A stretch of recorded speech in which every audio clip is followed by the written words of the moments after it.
I still remember the look on my father's face when he handed me the keys to a generic, used sedan and told me I should be grateful, moments after I discovered he had sold my 1969 Mustang Mach 1 behind my back to fund my sister's spiritual healing retreat in Bali. That car wasn't just a vehicle to me. It was 3 years of double shifts, bruised knuckles, and every single cent of my inheritance from my late grandfather. But to my parents, it was just an ATM for my sister's latest whim. They honestly expected me to just roll over and take it for the sake of family harmony. But they didn't realize that by stealing my dream, they finally woke me up to the reality of who they really are. Was I wrong for finally cutting them off and demanding every penny back? Or would you have done the exact same thing if your own flesh and blood betrayed you like this? I need you to listen to how this all started, because I'm still shaking just thinking about the audacity of what they did. To understand why that car meant so much, you have to understand my family dynamic. I'm the oldest, and for as long as I can remember, I've been the stable one, which is really just code for the one who doesn't get any attention because I'm not constantly in a state of self-inflicted crisis. My sister, Chloe, is 2 years younger and has always been the golden child, but not in the way you'd think. She isn't the high achiever, she's the professional victim. If she fails a class, it's because the teacher was clashing with her. If she loses a job, it's because the corporate world is too toxic for her sensitive soul. And every single time she hits a bump in the road, my parents, David and Sarah, are there with a literal safety net made of cash and excuses. I, on the other hand, started working at 16. When I wanted a car, they told me to save up. When I wanted to go to college, they told me to look into scholarships because they needed to keep a reserve fund for Chloe's unexpected needs. The Mustang came into my life when I was 19. My grandfather, the only person who truly saw me, passed away and left me a modest sum of money, not enough to buy a house, but enough to change my life. He knew I loved classic muscle cars, and he told me on his deathbed to buy something that makes your heart beat faster. I found the Mach 1 in a barn 3 states away. It was a wreck. Rust in the floorboards, a seized engine, and interior that smelled like 40 years of neglect. But it was mine. For 3 years, I spent every weekend and every spare dollar restoring it. I learned how to weld, how to tune a carburetor, and how to stitch leather. It was my therapy, my pride, and my joy. By the time I was 22, it was a masterpiece. People would stop me at gas stations just to take photos. It was worth nearly $80,000 after the restoration, but to me, it was priceless. Then came Chloe's breakdown. She had been dating this guy for 6 months, some self-proclaimed influencer, who ended up cheating on her.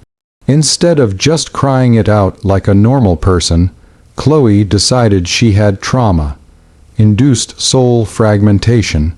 She told my parents that the only way she could ever be whole again was to attend this 3-month-long holistic healing retreat in Indonesia. It wasn't just a trip, it was a luxury package involving private gurus, energy cleansing, ceremonies, and 5-star villa accommodations. The price tag, $60,000. My parents didn't have that kind of liquid cash. They had already drained a lot of their savings helping Chloe pay off credit card debt from her last business venture, which was selling overpriced crystals that she bought from a wholesale site. I remember sitting at dinner when they brought it up, and I actually laughed because I thought it was a joke. I told them Chloe just needed a therapist and a gym membership, not a $60,000 vacation. They looked at me like I was the monster. My mother told me I lacked empathy and that Chloe's light was fading. A week later, I came home from work, and the garage was empty. My heart literally dropped into my stomach. I thought it had been stolen. I ran inside, screaming for my dad to call the police, but he just sat there at the kitchen table, sipping coffee, and told me to calm down. He said, "We made a family decision, Mike. You weren't using the car every day anyway, and your sister's life is more important than a piece of metal." My jaw hit the floor. He explained that since I kept the car in their third garage, Bay and I owed them for living there during my early 20s, even though I paid rent. They felt they had a right to liquidate the asset.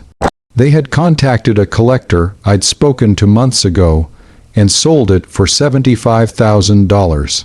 They gave $60,000 to Chloe for her trip and put the rest into a family emergency fund, which we all know was just a Chloe fund.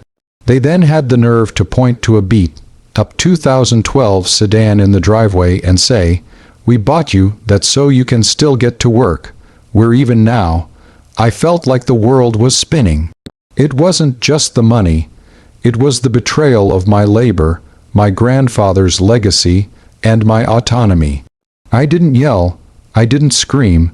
I just felt this cold, hard switch flip inside me. I realized that as long as I was part of this family, I was just a resource to be harvested for Chloe's benefit. So, that's the situation I was in. I had spent years of my life and every cent I had on a dream, only for my parents to sell it behind my back to fund a vacation for my sister. Before I tell you how I handled the aftermath and the revenge I set in motion, I want you to pause and comment below. What would you have done in my shoes? Would you have accepted the sedan and tried to move on? Or would you have burned every bridge to get justice? I really want to know if you think I went too far. After the initial shock wore off, I didn't take the keys to that sedan. I walked upstairs, packed my essentials, and moved into a friend's spare room that very night. But I wasn't just leaving, I was planning. See, my dad is a handshake kind of guy, but he's also sloppy. He had signed the bill of sale for the Mustang, but there was one massive problem for him. The title was in my name, and it was locked in a fireproof safe in my room that he didn't have the code to. He had promised the buyer he'd find the title and mail it, or that he had power of attorney, which was a total lie. The collector who bought it was a high-end guy who assumed a suburban dad wouldn't be scamming him. I immediately called the collector. I told him the car was stolen and that the man who sold it to him had no legal right to do so. The guy was terrified of a legal battle and told me he still had the car in his warehouse. I told him I didn't want to get him in trouble with the law, but I needed the car back or the full value paid to me, not my parents. When the collector realized he'd been part of a fraudulent sale, he threatened to sue my father for every penny plus damages. My father panicked. He called me, begging me to just sign the title over. He said if I didn't, he could go to jail for fraud and Chloe wouldn't be able to go on her healing journey. I told him, good. Maybe she can heal in a prison visiting room. I gave him an ultimatum. Either he returned the $75,000 to my account within 48 hours, or I was going to the police to file an official grand theft auto report and a report for title fraud. My mother called me crying, saying I was tearing the family apart over a car. I told her they tore the family apart the second they walked into my garage with a stranger and sold my property. They couldn't get the money back from the retreat because it was non-refundable. They had to take out a second mortgage on their house to pay me back to avoid the police. The look on my father's face when he had to wire me that $75,000 was the most satisfying moment of my life. I used that money to get my Mustang back from the collector, who was happy to be out of the mess, and I used the remaining 15,000 to down an apartment and cut them off entirely. Chloe never got her Bali trip. Instead, she had to get a job at a local grocery store to help our parents pay off the new mortgage. They tried to send relatives to guilt-trip me, saying I was rich now and my parents were struggling, but I blocked every single one of them. I realized that family doesn't steal from you, and family doesn't prioritize a sister's vacation over a brother's life work. Today, my Mustang sits in a secured, private garage that my parents don't have the address to. Every time I start that engine, I don't just hear a V8. I hear the sound of my own independence. I lost my relationship with my parents, but I gained my self-respect back, and honestly, that's a trade I'd make every single day of the week. It's funny how people only care about family values when they want something from you, but the moment you demand respect, you're the villain. I'm okay with being the villain in their story if it means I'm the hero of mine.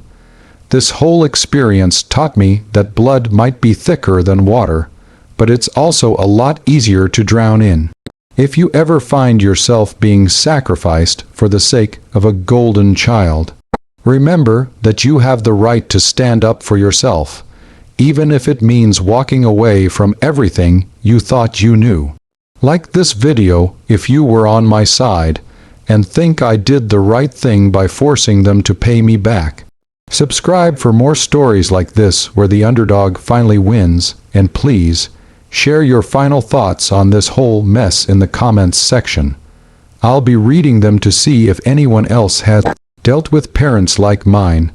I'll see you all in the next story.